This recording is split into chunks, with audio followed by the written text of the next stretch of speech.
I used to believe that love grew stronger with time, that familiarity bred comfort, that commitment meant connection. But the truth is sometimes love grows quiet.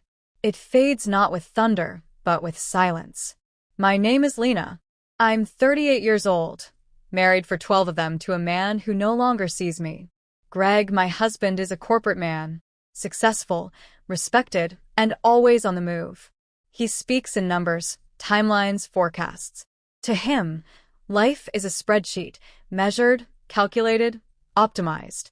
Romance, for Greg, is a luxury we left behind in our 30s. We live in a modern home, tucked at the edge of a quiet suburb. Clean lines, white walls, silence thick enough to drown in. There's no shouting, no drama, just distance, the kind that creeps in slowly, like frost on a window pane. Greg travels often, and when he's home, he's not present. He's always distracted, always tired. Our conversations are practical. Bills, schedules, groceries. It's as if we're co-managers of a shared life, not lovers, not even friends. It was during one of Greg's extended business trips when Archer returned home from college. Archer is Greg's son from his first marriage. 20 years old. Tall. Bright-eyed. Thoughtful. I met him when he was 13, a polite, awkward boy with a mop of dark hair and a soft voice. Now, he's a young man. His jawline has sharpened. His voice carries confidence. And his eyes, they carry questions.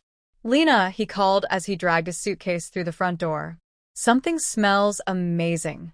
I was in the kitchen, pulling a tray of lemon scones from the oven. You've got good timing, I smiled, brushing flour off my hands.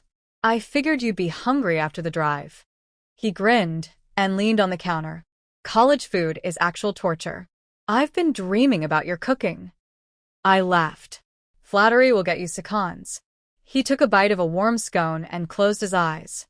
Oh my God, this is heaven. It was a small moment, but it lingered with me longer than it should have. Not because of the compliment, but because of how present he was.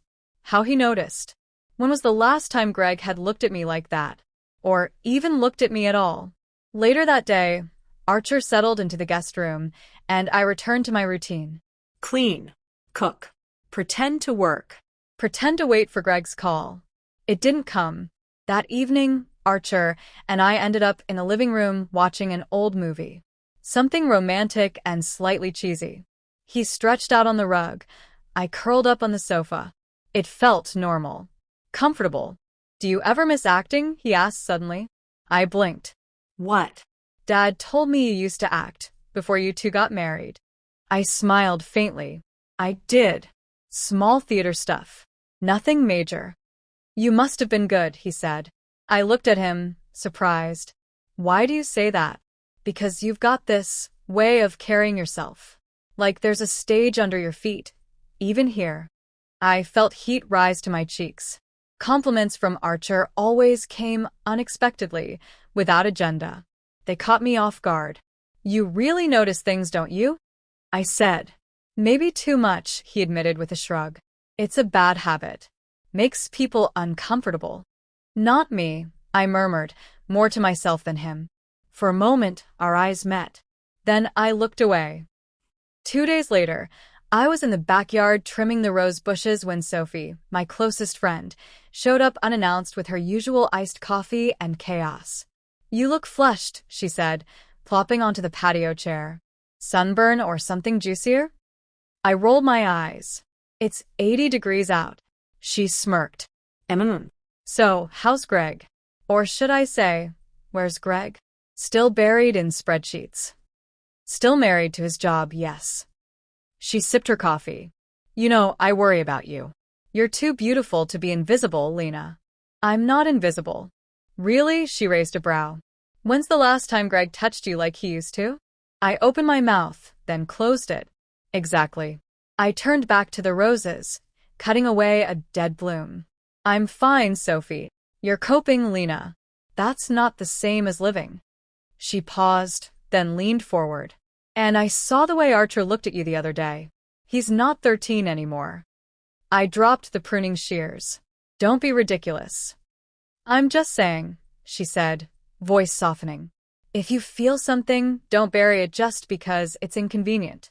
I shook my head. He's Greg's son. Sophie leaned back. He's also a man. And you're a woman who's been starving for affection for years. Just be honest with yourself, if not with anyone else. That night, I couldn't sleep. I kept thinking about what she said, about how Archer looked at me, About how I looked back. It wasn't planned. I hadn't invited those feelings. But now that they were there, I couldn't ignore them. At midnight, I went downstairs to get water. The house was quiet, the air still. As I reached for a glass, I heard soft footsteps. Archer. He wore a white t-shirt, slightly wrinkled, and plaid pajama pants. His hair was messy, his eyes half-lidded with sleep. Couldn't sleep either? He asked. I shook my head. Too many thoughts. He poured himself a glass too, and stood beside me in silence. After a moment, he said, "You deserve more than what you're getting." I looked at him, startled. What do you mean? You're kind, thoughtful. You pay attention. People like you, they shouldn't have to feel alone. His voice was gentle, sincere, and dangerously close to crossing a line. I whispered, "Good night, Archer." He nodded, but didn't move. Then, after a breath too long, he turned and walked away. The next morning, I avoided him. I buried myself in chores, in excuses. I scrubbed countertops that were already clean, rearranged bookshelves no one touched. Anything to drown out the echo of last night's conversation. Because something had changed. Something irreversible. And I wasn't sure whether it terrified me or thrilled me. There's a moment before something shifts, before a line is crossed, where everything still feels salvageable. That moment passed 2 nights ago. Now, I find myself rearranging my routine to avoid a 20-year-old boy. A boy who happens to be my stepson.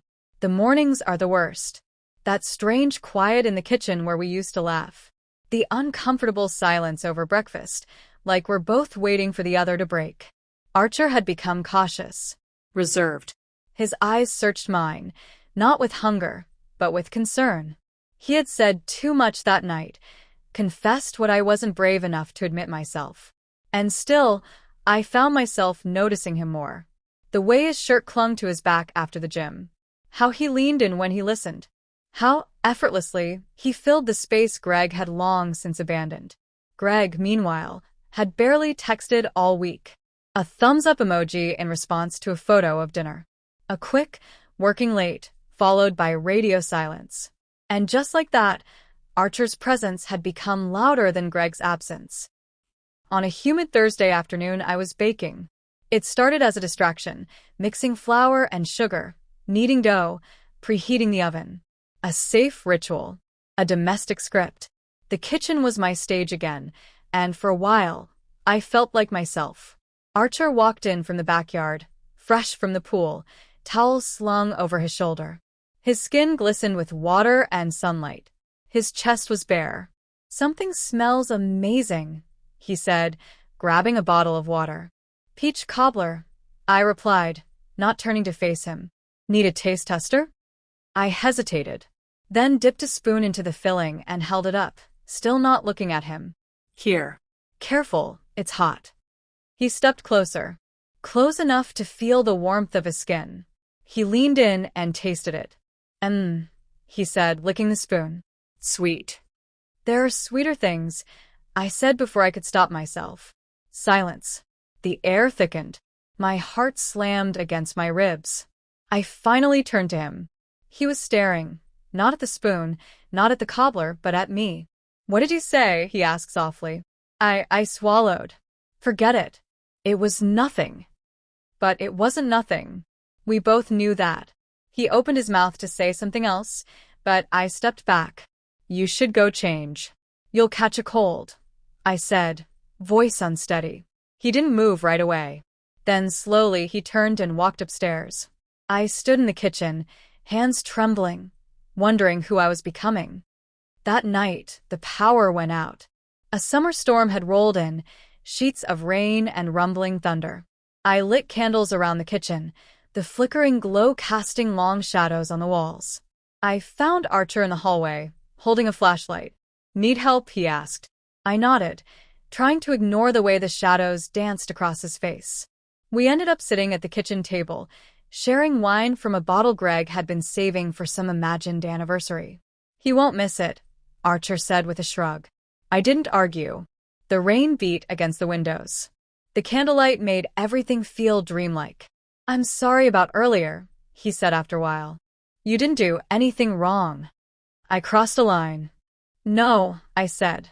I did. He looked up. Then why does it feel like the only honest thing I've said all week? I set my glass down, staring into the swirl of red wine. Because it was honest. And that's what makes it dangerous. We sat in silence. The kind that speaks louder than words. Finally, he asked, do you ever wonder what your life would be like if you'd made different choices? All the time. Do you regret marrying my dad? I hesitated. I regret becoming someone I don't recognize anymore. He reached across the table, his fingers brushing mine. My skin burned under his touch. You're not invisible to me, he said. The dam broke. I reached for his face, pulling him toward me. Our lips met, tentatively at first, then with a hunger that had been building in silence. It was wrong. It was reckless. But in that moment, it was the first thing that had felt alive in years. I pulled away first, heart racing. We can't. I know, he whispered. But I'm not sorry. He left the room, leaving me breathless and trembling. I stood alone in the candlelight, tasting guilt like ash on my tongue. The next morning, I didn't speak to him. I couldn't. Every sound, the hum of the fridge, the clink of coffee mugs, felt too loud. Like the house itself had become a witness. He sat across from me at breakfast, quiet but calm. I avoided eye contact. I focused on the eggs, the toast. Anything but him. Greg called around noon. I let it go to voicemail. Later, I sat in the living room, watching the storm clouds drift away. I thought about what had happened, about what might happen again. I was on the edge of something. A decision. A confession. A collapse. Sophie's voice echoed in my mind. Don't bury it just because it's inconvenient. But this wasn't just inconvenient. It was unthinkable. And yet, I couldn't stop thinking about it. That night, I found Archer in the kitchen again, pouring himself water. I can't sleep, I said. Me neither. We didn't touch. We didn't speak of what happened. But the air between us pulsed with it. He looked at me, open, vulnerable, waiting. I should go to bed, I said. Okay. I turned to leave, then stopped. Archer. He looked up. Do you think we're both just lonely? He nodded. I think we are. But I also think that's not the whole story. What is the whole story? He stepped closer. Not touching, just standing near enough to feel. That I've never looked at anyone the way I look at you. I didn't answer. I couldn't. But I didn't walk away, either. For the first time in years, I found myself rehearsing conversations in the mirror. What happened was a mistake. This isn't who I am. You're Greg's son. Each sentence felt flimsy, like a thread trying to hold together a collapsing garment. Nothing I said sounded like the truth. Because the truth didn't live in words, it lived in what we had already done, in what we both wanted to do again. But the silence between Archer and me now carried weight. Charged glances. Lingering pauses. The ghost of lips once touched. And in the middle of it all, Greg was coming home. His flight was due at 6:40 p.m. He texted me the night before. Can't wait to see you. Missed you. Got news. The words should have stirred something. Guilt. Joy. Maybe even longing. But instead, I read them with numb fingers. By the time morning came, I'd scrubbed the kitchen spotless, changed the bedsheets, restocked the fridge. Everything a wife was supposed to do before her husband returned. Everything except forget. Archer stayed in his room most of the day. I could hear him pacing through the thin walls, soft thuds of footsteps, his voice now, and then on a call. He hadn't spoken to me since that night in the kitchen. Not directly. But we didn't need words. The silence said everything. By 4 I was dressed. A navy blouse. Slacks. Hair curled loosely, just enough to look effortless. Lip gloss, not lipstick. Greg never liked bold colors. I stared at myself in the mirror and felt like a mannequin someone had placed in a role she no longer fit into. Archer came downstairs just before I left for the airport. He paused in the hallway, hands in his pockets. "You look nice." "Thank you." Long silence. Then he said, "Are we going to talk about it? Or just pretend it didn't happen?" I stared at him. "I don't know." His jaw tensed. "Because it did happen." "I know. And I don't regret it." I looked down. "That makes one of us." He took a step closer. "Lena," I raised a hand. Please. "Not today." He nodded slowly, backing away. "Just promise me you won't lie to yourself forever." I said nothing, but part of me wanted to scream that I wasn't lying. I was surviving. Greg's arrival was as predictable as always. Expensive cologne, tired smile, distracted eyes. He kissed my cheek with the precision of a man checking off a task. "You look good," he said, wheeling his suitcase inside. "New blouse." "Yes." He glanced around. "House looks great." "Did Archer help?" No. "He's been busy with online classes." Greg chuckled. Kids always had a good head on his shoulders. I forced a smile. Yes. "He has." We ate dinner together, steak, roasted vegetables, red wine. Greg talked about work, a promotion, a new office opening overseas, numbers, Deadlines. travel plans. Not once did he ask how I'd been, what I'd done, Who I'd been with. As the night dragged on, I found myself watching him. This man I once adored. This man I had married. His features hadn't changed much. He was still handsome in that suit and tie kind of way. Still confident. Still composed. But there was a hollowness in his presence. A practiced detachment. Like he was here but not really. Later, as we lay in bed, he reached for me. His touch felt unfamiliar. Foreign. My body stiffened beneath him, and I prayed he wouldn't notice. But he did. He stopped. "What's wrong?" he asked. I hesitated. "Nothing." "You've been distant lately." I turned on my side. "Just tired." He was quiet for a while, then rolled away. We didn't speak again that night. The next morning, I made coffee and found Archer already in the kitchen. Greg had gone for an early jog. Our eyes met, and for a second, everything in me clenched. Archer poured himself a cup of coffee, then leaned against the counter. "How was the reunion?" "Uneventful." He watched me closely. "Are you okay?" "No," I admitted. "But I'm managing." He stepped closer, lowering his voice. "We don't have to pretend, Lena. I know you feel it too. I can't do this." "Why not?" "Because I made vows. To a man who doesn't even see you. That doesn't make what we did any less wrong." He reached out, brushing my hand. "Then tell me it meant nothing." I pulled away.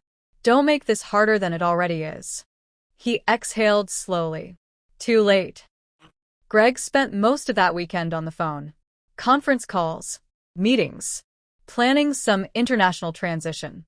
Meanwhile, I drowned in internal conflict. Part of me wanted to confess, to end everything, to own the consequences. Another part feared what would be left of me after the fallout. By Sunday night, the tension was unbearable. Greg sat in his office, door closed, voice low and steady. I wandered outside, barefoot on the patio, staring at the moonlight on the lawn. Archer joined me after a few minutes, quiet steps, hands in his hoodie pocket. "I'm leaving tomorrow," he said. "Heading back to campus."